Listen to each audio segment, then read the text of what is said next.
Hi, everyone. I'm Nora Sophia. Thank you for joining me. I am releasing my Habitual Harmony podcast interview that I recently had with my friend, Andrew Schultz. As you get to know Andrew during this interview, you will see why I say he is wisdom in the physical. He has lived such a beautiful life. And the one thing that I took away from this interview is his understanding that it all matters and it all belongs. And he's taken his life and created a beautiful service to humanity through his sharing his story, through yoga, and just through his words of inspiration. So I hope you'll tune in and enjoy meeting Andrew Schultz.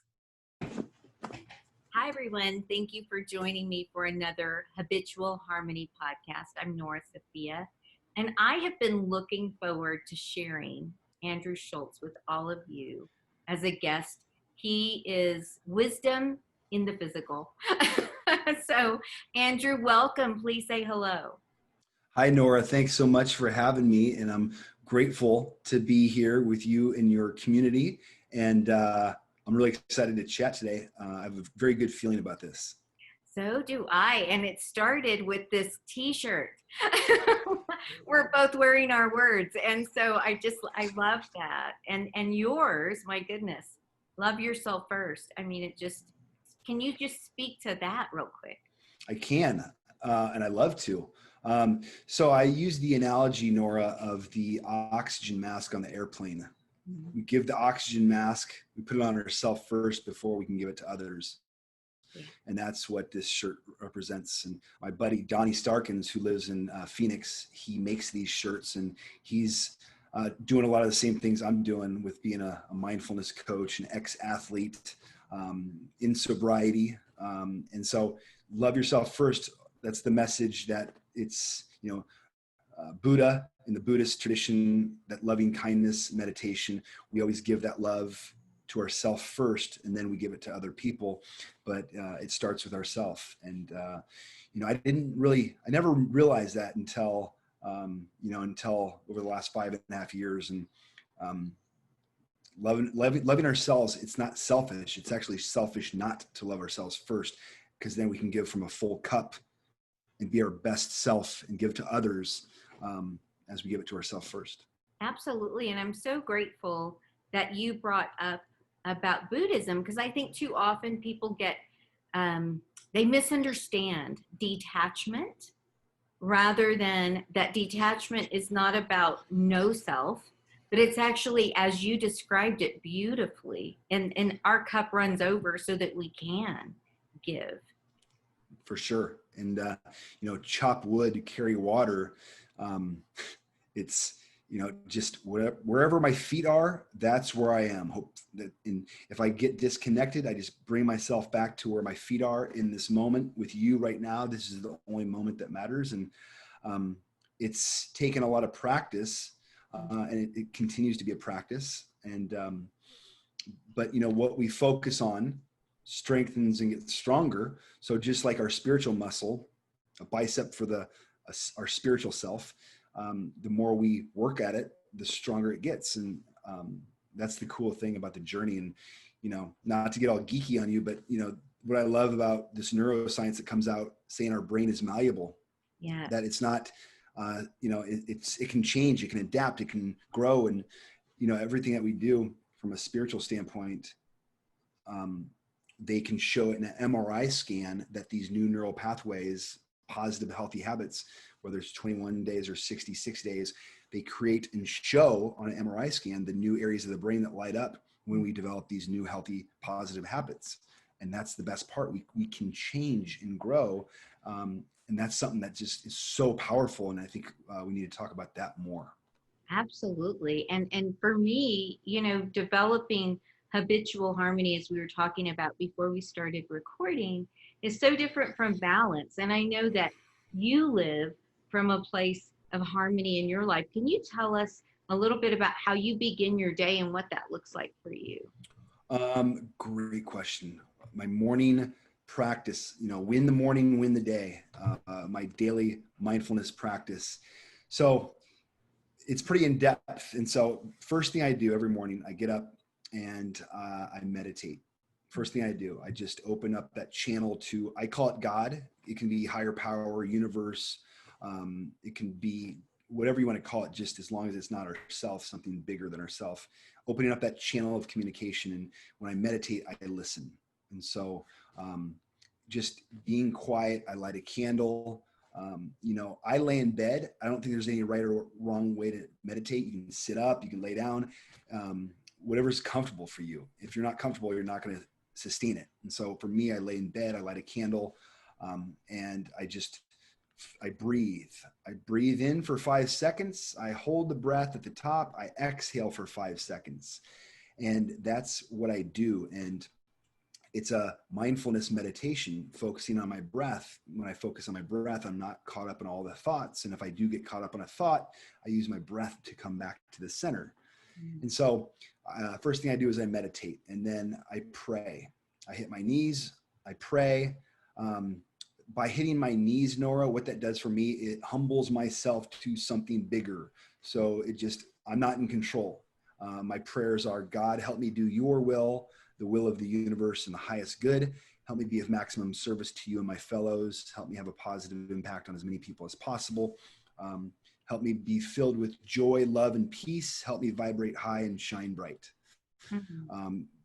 Those are my prayers. And so by humbling myself, hitting my knees, it just reminds me I'm not in control. Next thing I do is I grab my pen and journal, and I do a gratitude list. I do positive affirmations. The gratitude list, at least 3 things every day. Sometimes it's 33 things. Other times it's 11, just depends, but at least 3 things. And I try to look for different things to be grateful for. Mm-hmm. Why I love gratitude is it's kind of like the car. You get a new car and you're on the freeway and you're looking around, you're like, oh my gosh, all these people have the same car I have. Well, those cars were always there, but your attention wasn't on it because it wasn't important to you. Gratitude works the same way.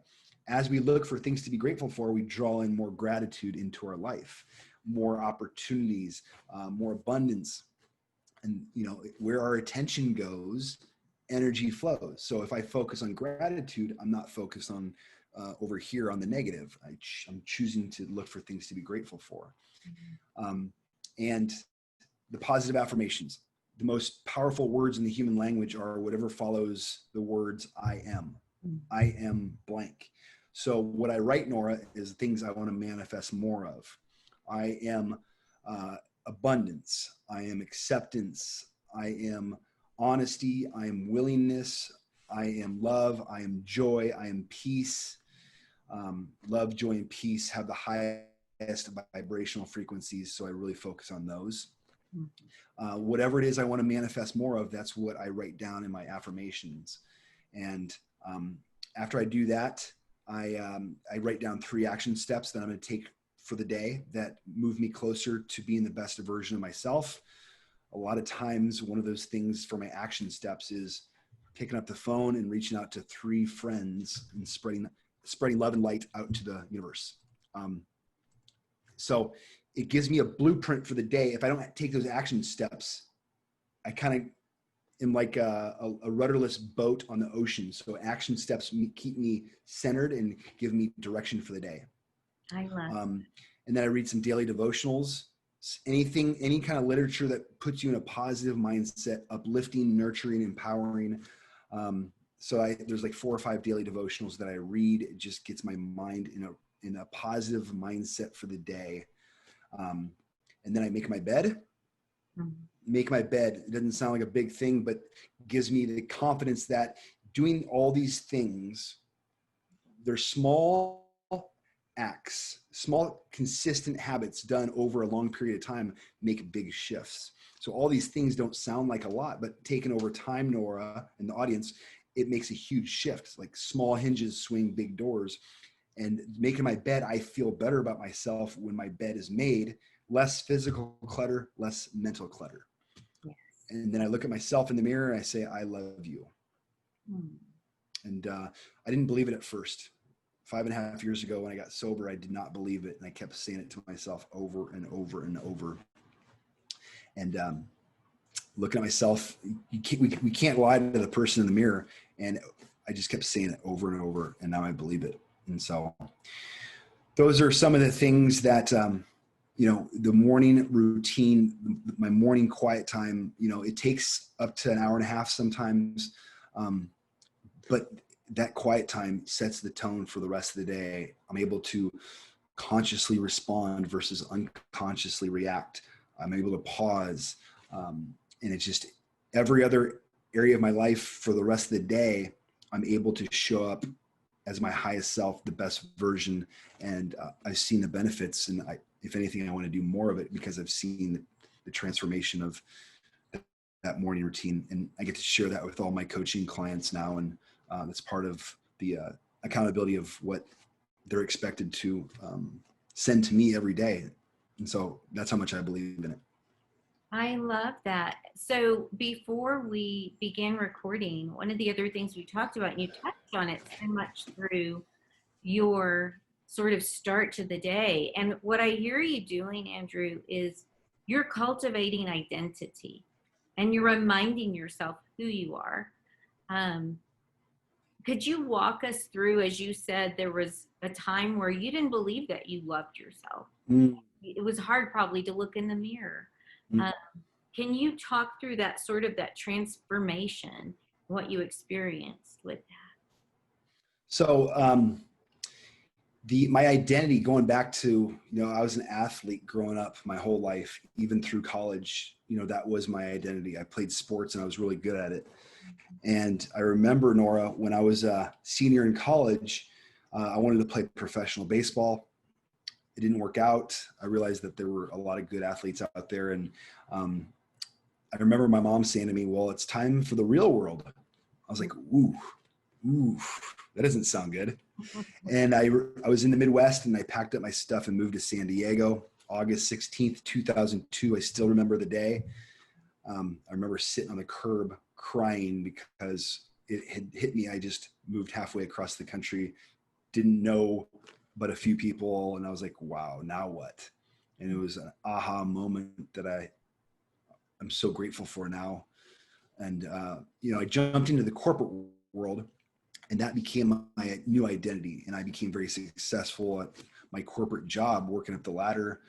And, after 10 to 12 years in the corporate world, my job title, that became my identity. And I got lost in that. And my job title, people wanted my business because of my job title. So my ego got really big and, I was flying first class all over the country. I was working for one of the biggest corporations in North America. I got to play golf at the nicest courses, drinking really expensive wine at dinner. And I just got lost. And my identity was so wrapped up in what I did that when the foundation that was shaky already started to crumble, I didn't have the tools to manage, to overcome that stress. And so I turned to drugs and alcohol. And it got to the point where I got fired from that corporate job. I eventually hit rock bottom, and by the grace of God and the love of my family, they did an intervention and it saved my life. And I remember I went to a treatment center to get sober, Betty Ford Center, which I love. Just my dad went there, I went there. It saves so many families and people's lives. I remember on day one, they said, Andrew, you want the good news or the bad news? I said, give me the good news. They're like, you only have to change one thing. I said, well, what's the bad news? They said, it's everything. I'm like, sweet. And all I had, Nora, was a yoga mat and some yoga clothes, some Lululemon clothes, because I had lost everything else. And I literally rebuilt my life from that yoga mat up 5.5 years ago. I had nothing else. And it was the best thing that ever happened to me. I was stripped bare. Everything I thought I had lost, and I got to rebuild this new identity, this new person from the ground up, from truth. And I got to work through a lot of things that I was holding on to as a kid and all through my childhood.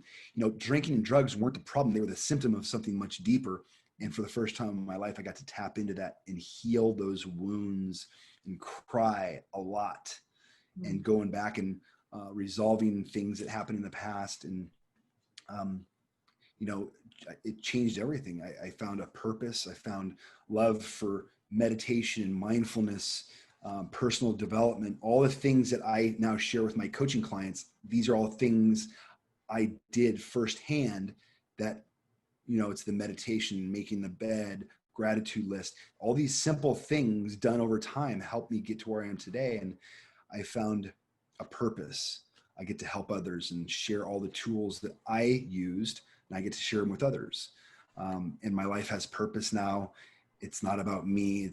I believe I'm a conduit for God's love, and, you know, a conduit and instrument and vehicle, and to be used through me to help other people. And as you know, people are struggling now more than ever. And it's, whether it's drugs, alcohol, gambling, relationships, overworking, overexercise, we're all struggling with something. And these tools are applicable for people from all walks of life. And here I am sitting with you, and it's such a gift. My mess is now my message. My test has become my testimony, in the darkest hour of my life is now the greatest gift, the asset. And that darkness, I get to use that, and it's now light to shine that that light of awareness to help other people, saying, I've been there. Now I'm here.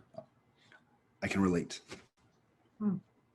I've only cried in one other podcast with somebody who had a very similar heart to yours. And so it's really probably going to be, hard for my people to see, because I am an emotive person, but I sense the beauty and the sincerity and the authenticity in that sort of rising from the ashes phoenix moment. I've been there, and I went through a very similar situation, so I get it. And isn't it crazy, Andrew, when you think of, and you probably do this like I do, but we watch people just going, right? And we were there. Like, we were these people that didn't give a thought to anything. And how amazing. It's like life becomes technicolor when we begin understanding that each stinking moment is precious. 100%. I want to go back to the crying thing, because I believe, and you and I were talking before we started recording, I was crying this morning. And, you know, I used some different journaling prompts, you know, for your audience. You know, I used a different journaling prompt for my morning journaling this morning. And the question was, what are the 5 most important events that happen in my life that I am profoundly grateful for? And one of the things I wrote on there was, you know, being the godfather and uncle of my nephew, Mason Schultz, who passed away at age 12 from a cancer, a unique kind of cancer. And I cried a lot. And it wasn't tears of sadness. It was tears of joy, because it was a celebration of honoring his legacy. And I haven't, it just brought up and stirred some emotions, that going back to how healthy it is to cry. And for me, for so many years, Nora, I'd pushed down and repressed and avoided my feelings because I didn't want to feel them, which is why I used drugs and alcohol to numb those feelings. And now I get to, not have to, I get to process them and let them bubble up. And I sit with them and be friends with them and embrace them and not avoid them. And that's a gift. And you know, I still cry a lot, and there's still things that come up after all the years of pushing them down. And I just really welcome, and I think all of us, if we cried every day and giving permission for others to do that and hold space for others to be vulnerable and give them permission to do it, I think it's so important for the work that you and I are both doing, Nora, to give people permission to let down the walls and take off the armor that we use to try to protect ourselves, when actually it just hurts ourselves in the end, because it blocks us from the sunlight of the spirit connection with other people. And that's what the gift of the last 5.5 years, I'm able to connect on such a deep level, intimate level, spiritual level with people like you, who, even though we're just now meeting, we've known each other, and like we're kindred spirits. And like, that's what I love about where we're at, and give people permission to cry. And it's so therapeutic. It really is. And it's that whole understanding of what intimacy truly is. And it's, as they say, into me you see. And we can't do that without that real, raw, place. And it's, as you were talking earlier about how science has discovered that our brains are malleable. And it's interesting because I know when I emote like that and allow myself to feel whatever it is that's coming up, and as you said, I always say that same thing, which I love, that they're visitors. What do you have to teach me in this moment? And it makes me more malleable. I remember when I stuffed, I literally had to go see a pain management doctor because my shoulders were at my ears, and they had to do the shots, and put the KT tape. And it was like, Jesus, what if you just let go? Yeah, let go. That's my intention for today. Yes, Melody Beatty is one of the daily devotionals that it's the language of letting go. It's her daily devotional today. She talked about letting go, and that's my intention for today. And the shoulders up to the ears, I can so relate. When I first got sober, like I had so much physical pain on the left side of my body, in the upper back and neck. And then I started to heal and work through all the emotional pain and trauma. And then who'd have thought the physical pain went away as I got rid of the emotional pain. And so that mind-body connection, that's when like my fascination with how the mind and body are connected, and how powerful our inner dialogue is, and how we store our emotion, our whole life story at a cellular level in our body. Yes. And if we don't let that go and resolve those wounds and those negative stories that we absorb and wear, if we don't resolve them and release them, they're going to keep manifesting themselves until we really pay attention. I think my level of awareness has really gotten smaller. So if I'm feeling angst in my stomach or tightness in my chest or shoulders, I know I can just sit for 5 minutes and breathe. Yeah. Just breathing for 5 breaths in and out through your nose automatically activates the parasympathetic nervous system, the rest and digest. And so that alone, if people listening just take one thing from this episode, the power of the breath to heal and to calm, it's something that's with us our whole life. Mm-hmm. It's natural. And we have this inner pharmacy of neurotransmitters, these feel-good chemicals that we can tap into simply by using breath. Mm-hmm. And so I love it. Your slogan is about yoga. And I know for me, I learned that the yoga that was most important was actually what I practiced off the mat. It wasn't even on the mat, right? It's like becoming that breath. And I would love for you to share what you have gleaned through that, which became, in some ways, yoga saved your life. Mm-hmm. And I think, do yoga, be yoga. Mm. And yoga, it's there's 8 limbs of yoga. The physical practice is one of the 8. So it's 12.5%. The other 87.5%, which is the most important, has things dealing with the non-physical. The other 7 limbs are things like meditation, breath, do's and don'ts, like the 10 commandments. It's a way of being, not just a physical practice. And I think that gets lost now. And the spiritual principles of yoga are so profound. And that's why they've been in our lives for thousands of years. But for me, Nora, to answer your question, it's how I'm showing up in the world off my mat the other hours of the day. How am I in my relationships with other people? How am I in relationship with myself? Am I connected to source, higher power, universe? Am I helping others? All these things, it's a way of life, not a physical practice. And that's the thing I love helping other people understand the spiritual principles of yoga are so applicable now more than ever. And it's a way of being, not just something we do on our physical mat. Right.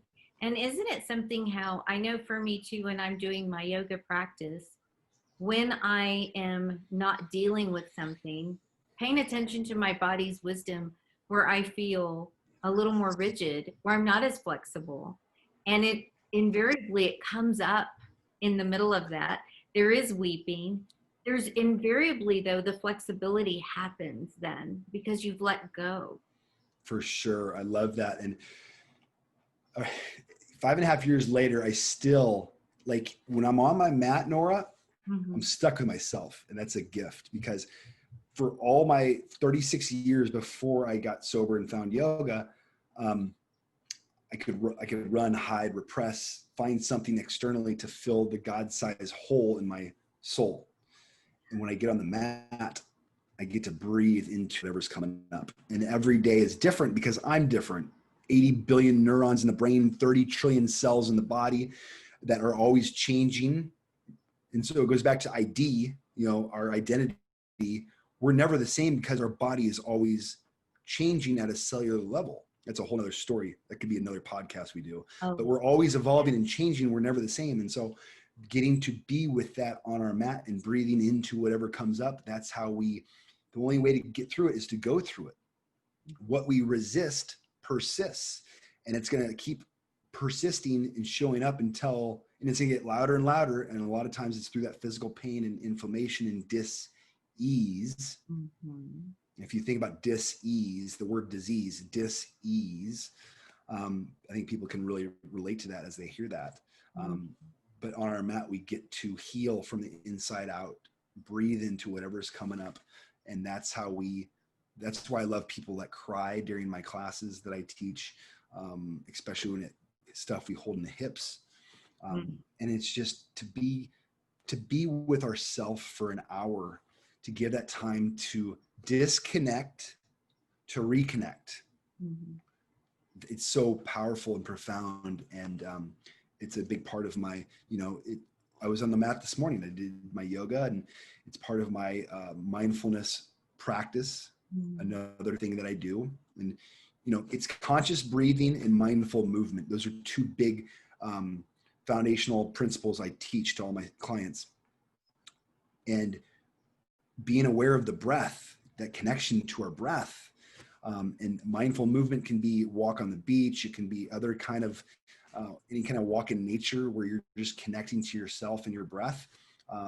It can look a lot of different ways. For me, yoga is a great way to do that.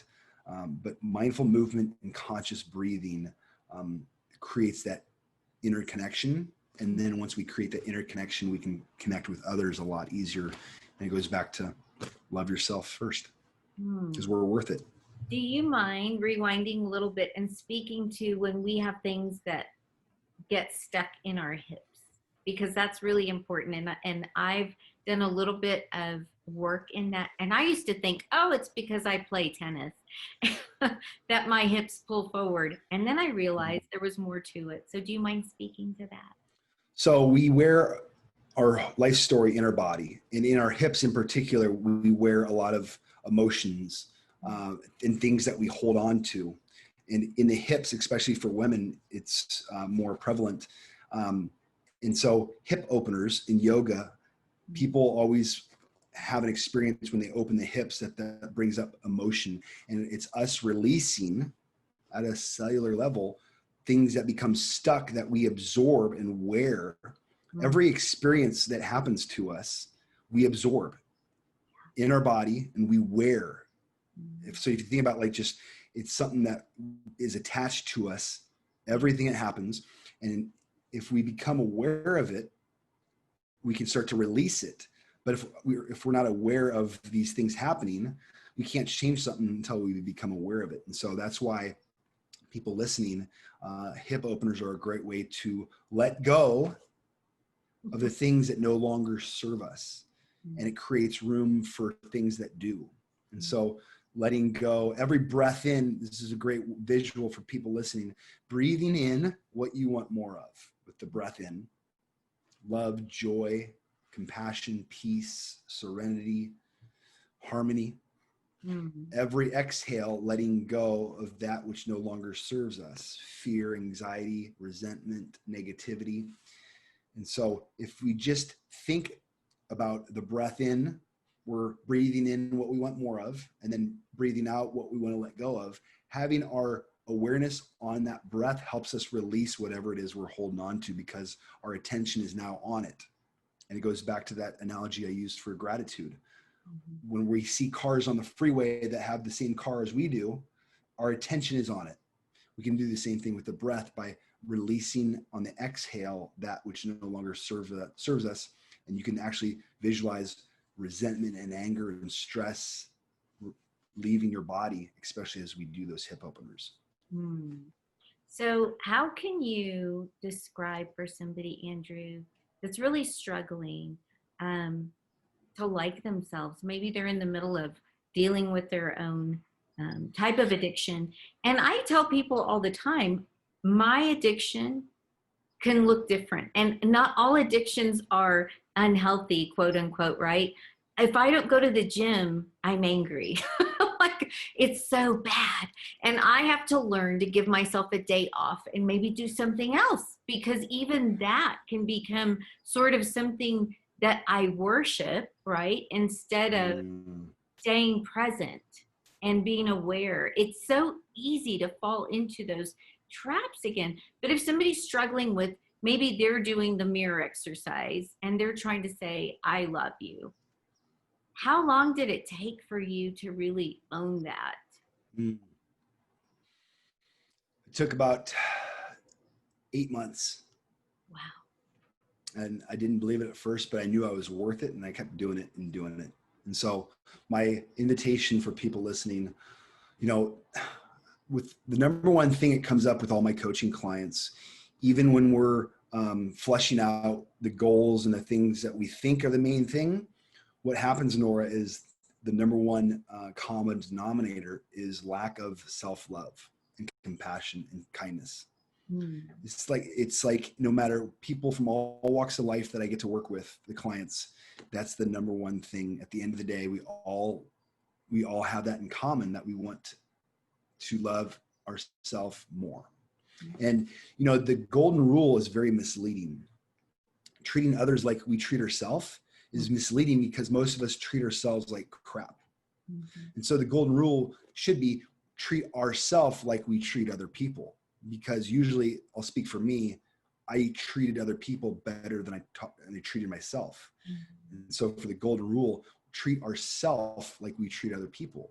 I think people can relate to that as they hear that.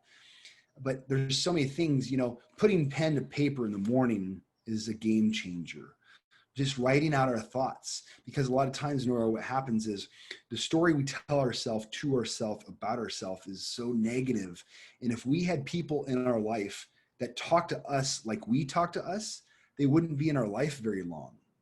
Yet we think it's okay for us to talk to ourselves like that. And so becoming aware of that inner dialogue is so important. And then writing about it, because when we write about it, it loses its power. Taking it from here onto paper makes it tangible. And then we can start to resolve it.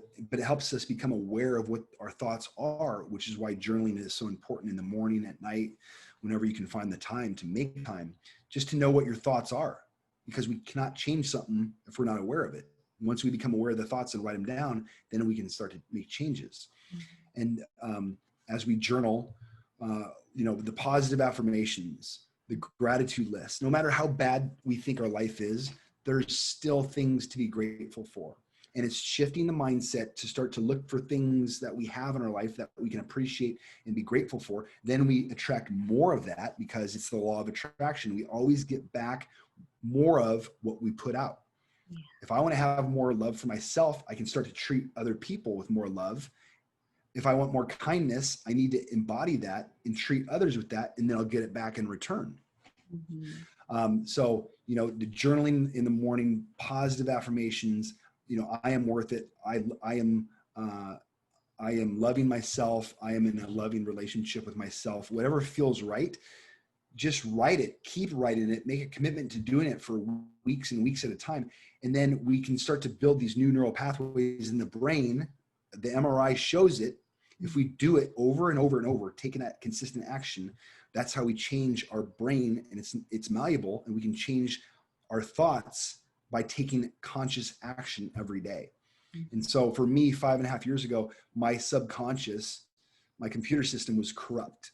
It was negative. It was, it wasn't working for me. Life was happening to me, not for me, I thought. And so what I got to do is change my subconscious by taking action every morning, gratitude, affirmations, acts of kindness. I get self-esteem by doing esteemable acts. I get self-confidence by keeping promises I make to myself. So these are all things that we can do when I'm feeling self-pity, or if I'm feeling like less than. What I do is I pick up the phone, or I go to try to be of service and help somebody else. It takes me out of myself every time, and I feel better about myself after I help somebody else. And that, for me, selfishness is a character defect that crops up sometimes. That helps me get out of myself.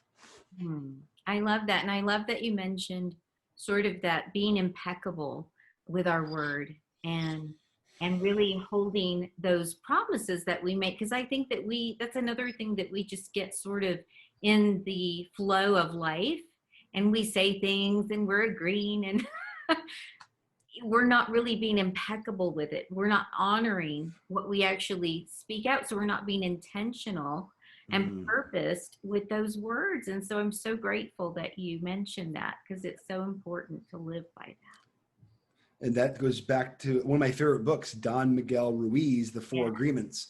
Be impeccable with your word is one of the 4 agreements. And it's such a simple book, yet so profound. One of the top 3 books that changed my life more than anything else. Always do your best. Be impeccable with your word. Don't make assumptions. Don't take things personally. Like, how simple, but being impeccable with our word, doing what we say, saying what we do. I'm so glad you brought that up, because it's so important. And by keeping the promises to ourselves, that's how we build self-esteem and self-confidence. And that helps us love ourselves more.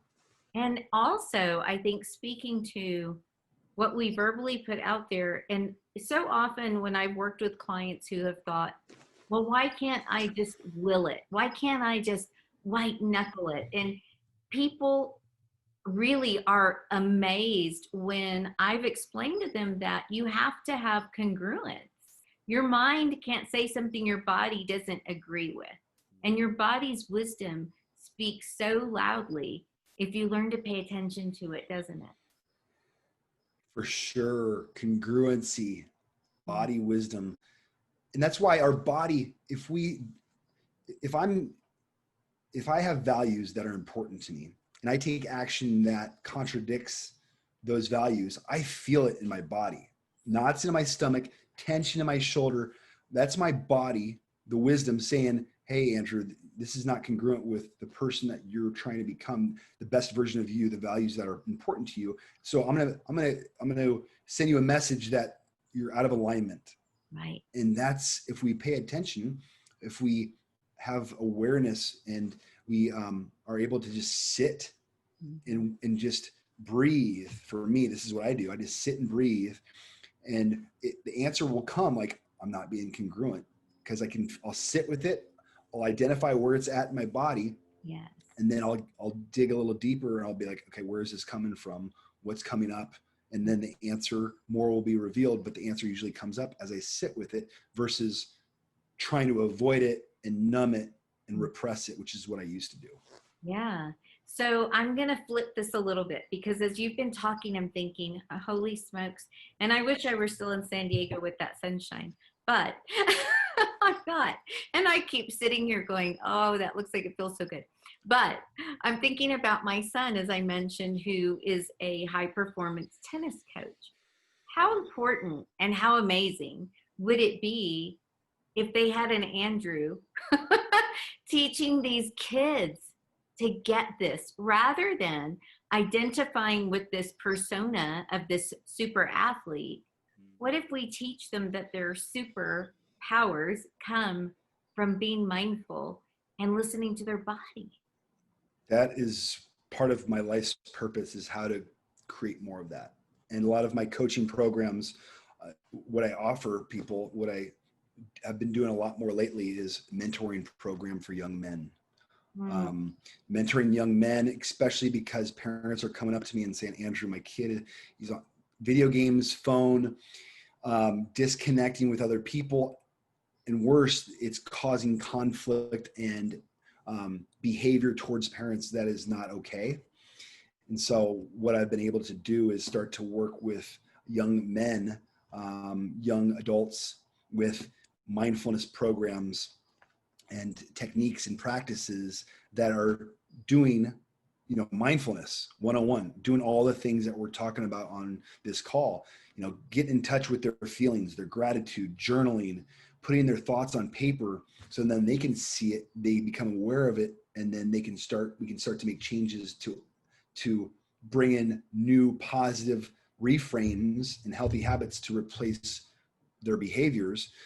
But until they become aware of it and can see it on paper, it's not tangible. And so it's so important, and I'm so passionate about this subject because I didn't have these tools when I was growing up, going through hardship. And it would have helped me excel in the classroom better. It would have helped me excel on the athletic field, in my relationships. So that's a lot of the work I'm in, and people around me. I'm trying to come up with more solutions to overcome these challenges with our younger generation. We can use these, it's a choice. We can use them for things that get in the way, that block us from the intimacy with other people, social media, politics, doom and gloom of the news, or we can use it as a way to connect, and technology can work for us if we teach the kids and the younger generation, give them the tools to empower them to use it for healthier ways to connect and be more mindful, get to know themselves more intimately. So I don't know if that answers your question, but it's something I'm passionate about, and people are turning to drugs and alcohol and other things. Isolation and loneliness is an even greater pandemic than the epidemic of COVID-19. It's something I'm trying to do more to help with. Yeah, I love that. Well, you're so necessary. I'm grateful for all the work you're doing. So I have two quick questions. One is, if you were giving advice to 20-year-old Andrew, what would the advice be?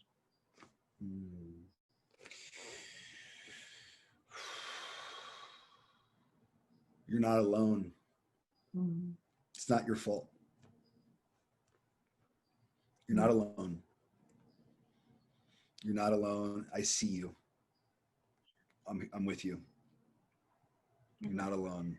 So good. I felt really lonely at age 20 and just trying to deal with things in a negative way and I was still performing at a very high level athletically, but my relationships, and there was things I was turning to alcohol and drugs even at age 20 to avoid and try to make myself feel better, and to numb, and just, I would let him know he's not alone. And I think that's simple and profound. It is. It is. And what is if you had one wish for humanity, what would it be? If I had one wish for the humanity, You can have two.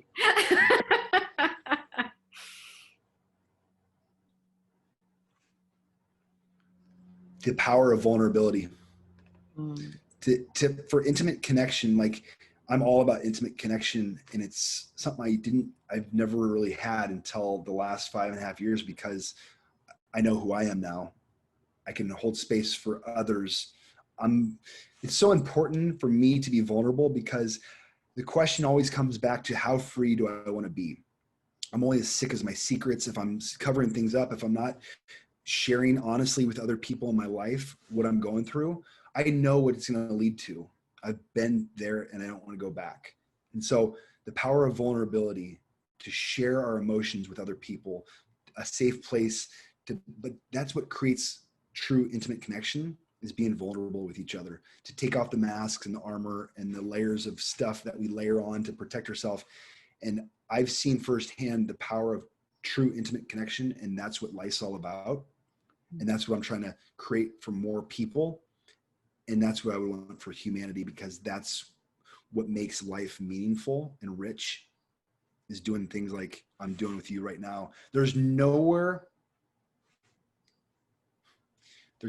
else I would rather be right now, Nora, than with you doing this. Mm-hmm. That's, and so that intimate connection, Mm-hmm. I try to make space, more of it in my life, because this is what I thrive off of. And I want this for more people. Mm. That's really beautiful, because when you are able to share like that, there's energy that's exchanged and you feel it. I mean, I feel that, and it's completely beautiful, and it's such a gift. So thank you for that. You being here matters. Your life matters, and people need to know who you are and how to find you. So tell us that, Andrew. How can people find you? Best way is Instagram at AWSCHULTZ14. That's AW Schultz 14 on Instagram. I post every day on my Instagram some kind of inspiring, positive message, tool, technique, practice that I have found that helps me to try to have a positive impact on more people. That's my purpose, and I want to share everything I've learned with more people. So being part of that community is the best way to connect. I'm redoing my website, so Instagram is the best way. They can find my podcast that I publish every Friday, called Positive Impact with Andrew Schultz. But just, I really like how you said, Nora, acknowledging ourselves and each other. Like, it's so, people want to be acknowledged now more than ever. That's going to help humanity, acknowledging each other. And I want to say this lastly. One of the things that I have found that's so powerful yet so simple is using this, finding 3 people every day to reach out to, send them a text message, an audio message, call them on the phone, send them a DM to their social media. 3 people that you can acknowledge and just say, hey, I appreciate you. I'm grateful to have you in my life, and I'm grateful to be on this journey together. I acknowledge you. I see you. I'm with you. Yeah. Something like that. It's something I do every day to reach out to others and just to spread that high vibrational frequency out. That's how we elevate humanity. And it can change the world if we all do it and be that change that we want to see. If we all take that action, acknowledging 3 people and the impact it has when we get acknowledged, it feels good. We all want to be seen and heard and acknowledged. At the end of the day, that's what we want. And we can do that by using technology. And so if there's a message that is simple yet profound for people listening to help have a positive impact, acknowledge 3 people every day. Grocery store, hey, I see you. I'm smiling at the cashier. How are you? I appreciate all you do. The UPS and FedEx delivery guys, I appreciate you guys. The healthcare workers, the truck drivers, I see you guys. I acknowledge you. I appreciate you. I love that. Thank you so much. Thank you for your time, for honoring us as a guest on Habitual Harmony. And obviously, you are living that every day and sharing it, Andrew. So thank you.